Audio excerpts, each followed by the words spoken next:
আসসালামু আলাইকুম, কেমন আছেন সবাই? চলে আসলাম নতুন আরেকটি তথ্যমূলক ভিডিও নিয়ে। আমি আজকে যেখানে আছি সেটা হচ্ছে ফরিদপুরের আজলপাড়া গ্রাম। তো এই গ্রামে আমার পাশে একজন চাষি আছেন। এই চাষি দীর্ঘদিন যাবৎ ১২ পাতা শশা, এই শশাটি উনি করে আসছেন সুনামের সাথে।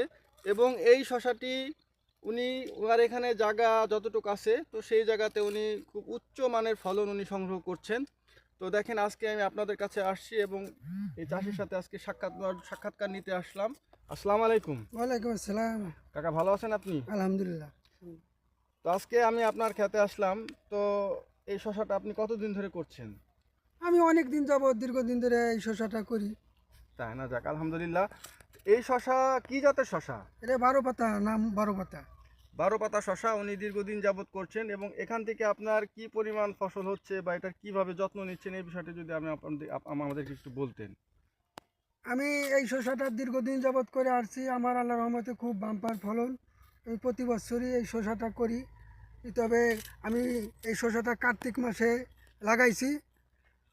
কার্তিক মাসে এই শসাটা এখন আমার খেতে প্রায় ধরের কাছাকাছি আছে, প্রতি গাছে সাজ এসে গেছে, বুঝছো। আর দিন 15-র মধ্যে আমার গাছে ফল এসে যাবে।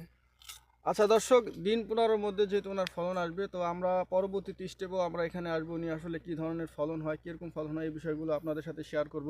তো এই কথাটা যদি আমি আরেকটু কথা বলতে চাই, সেটা হচ্ছে যে ওনার পূর্বের যে অভিজ্ঞতা, সেই অভিজ্ঞতার আলোকে যদি বলতে চাই, গত বছর আপনার কীরকম সেল হয়েছিল এতটুকু জমিতে? গত বছর আমার এই 31 শতাংশ জমিতে 100 মনের উপরে মাল হয়েছিল। আলহামদুলিল্লাহ, 100 মনের মতো মাল, মানে যথেষ্ট পরিমাণ ফলন এই 12 পাতা শশার।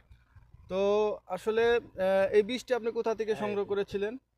আমি কানাইপুরের মুজাহিদ ভাইয়ের কাছ থেকে এই বীজটা সংগ্রহ করছিলাম। আচ্ছা, উনি হচ্ছে যে কানাইপুরে যে অনন্যা সিড হাউস, তো আমাদের যে প্রতিষ্ঠান অনন্যা সিড হাউস, এবং ফরিদপুরে আমাদের আরেকটি প্রতিষ্ঠান আছে রায়হান এন্টারপ্রাইজ, আপনারা জানেন।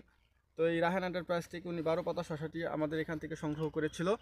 তো আজকে যদি আমি আপনাদেরকে দেখাই গাছের কন্ডিশন, ভাই একটু যদি গাছের কন্ডিশনটা দেখেন, কত সুন্দর গাছের, দেখেন এখানে যে গাছের যে গ্রোথটা, আলহামদুলিল্লাহ। আমরা তাকে যে ট্রিটমেন্টটা দিয়েছিলাম, সেই ট্রিটমেন্টের আলোকে দেখেন এখানে কিন্তু সব জালি চলে এসেছে। দেখেন এই যে ছোট গাছ, আমার মনে হয় যে আধা তবে গাছটা, এখানে প্রত্যেকটা গাছে জালি চলে আসছে।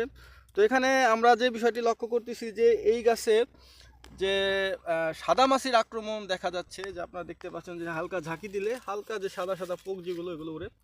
তো এখানে আমার কাকাকে আমি একটু সাজেস্ট করব, সেটা হচ্ছে অ্যাওয়ার্ড এবং ফরচুনের যে ওষুধটা আছে, এই ওষুধটা উনি ব্যবহার করতে পারেন সাদামাছির জন্য। এছাড়াও এসিআই কোম্পানির পায়রাজিন নামে যে ওষুধটা আছে, পায়রাজিনের সাথে যদি ইমিডাক্লোপিড দিতে পারি, সেক্ষেত্রেও কিন্তু খুব ভালো উপকার উনি পাবেন।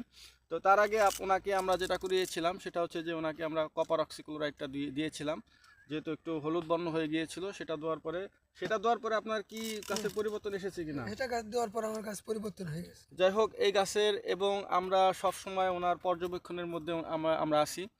তো আমরা চাই কৃষকের উন্নতি, কৃষক যদি উন্নতি করে দেশও উন্নত হবে।